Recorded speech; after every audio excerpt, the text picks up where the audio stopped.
Let's return to one of our leading stories where SAA says it expects its flight schedule to return to 100% capacity by tomorrow, of course, after the strike by pilots was suspended. We get more reaction right now, speaking to Economist and Executive Director at First Source Money, that's Redge Nkosi. Reg, good to have you on the program this evening. So as we know, the pilots initially demanded a 30% salary increase, but eventually settled for 9.47% as offered by SAA. From your perspective, does the settlement adequately address the financial challenges faced by pilots, or does it leave room for, call it, future dissatisfaction? Well, firstly, 9.47 is a fairly decent number, given the fact that inflation is almost half that. However, we should understand that SAA is coming from a COVID period, a very difficult period.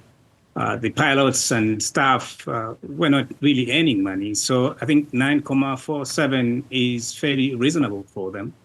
And you should certainly welcome that. It's quite steep, though, but good, given the fact that SAA is coming from a fairly difficult period. Indeed, the economy as well is struggling. So I think we cannot complain. However, it doesn't mean that the pilots are going to remain comfortable. They always complain, isn't it? That's why they wanted 30% and came down to 15%. But I think that was a bit steep. I do not know whether a company would afford 30%. Even 15% as well would be quite high. So settling just below 10% is very reasonable. Industry-wise, I think it's good. Now, Reg, as you highlighted, and also given SAA's recent history of financial instability at the carrier, can the airline realistically afford this salary increase, if you will? And what risk does this pose to its recovery effort?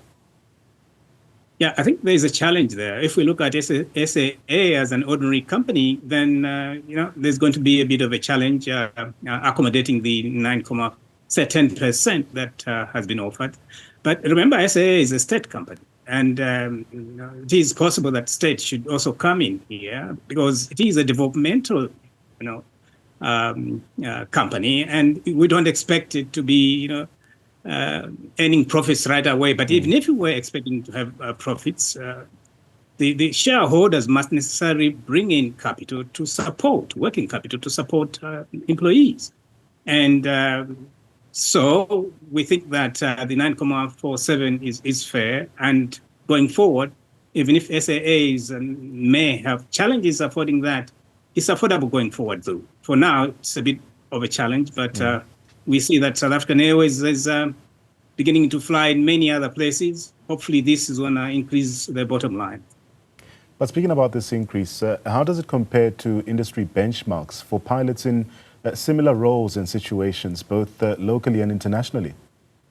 Now, firstly, it will be very difficult to have to compare globally because if we are to look at the Gulf airlines, those are fairly well-remunerated pilots, and comparing them with South Africa would be a bit unfair.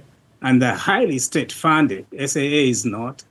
Well, it does get some money, but it's poorly funded by the state. But those airlines out there, they're funded by the state. So having to compare the two would be slightly unfair. But domestically, I think SAA is doing pretty well. The number is good, and it does compare fairly well with others around.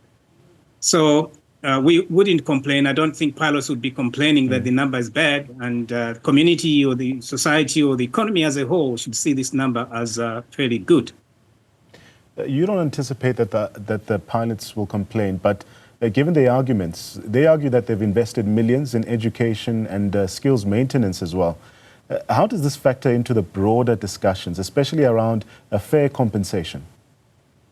Yeah, absolutely. I mean, quite a number of them are trained people. But remember, SAA is training pilots, isn't it? They've got the cadet development program. They had a while back, 2012, and thereabout, they opened up a very competitive pilots program that would rival any in the world. So while talking about skills, SAA itself as a state or as a company is training pilots. And to complain too much that they're acquiring skills and it's very expensive, the company is giving a hand. So I wouldn't see that as a big challenge going forward. Skills will be acquired. SAA continues to support skills training, both for pilots and others, it shouldn't be a big deal.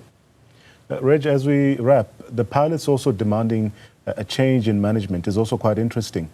Does this reflect a deeper systematic issue at SAA that might affect its long-term stability and employee morale as well? Yes, it's very much likely, but let's remember also that pilots have been a bit political.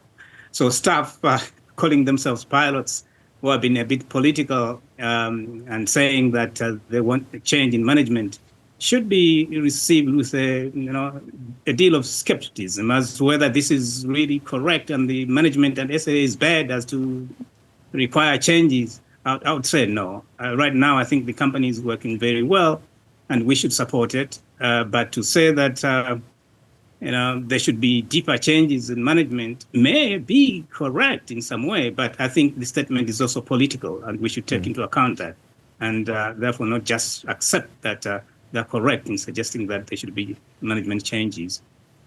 Redge Nkosi, thank you so much for your time, giving us his reaction. Of course, SAA announcing that they expect operations to resume to 100% after the suspension of the pilot strike. We bring you more news and details in a short while. Do stay with us.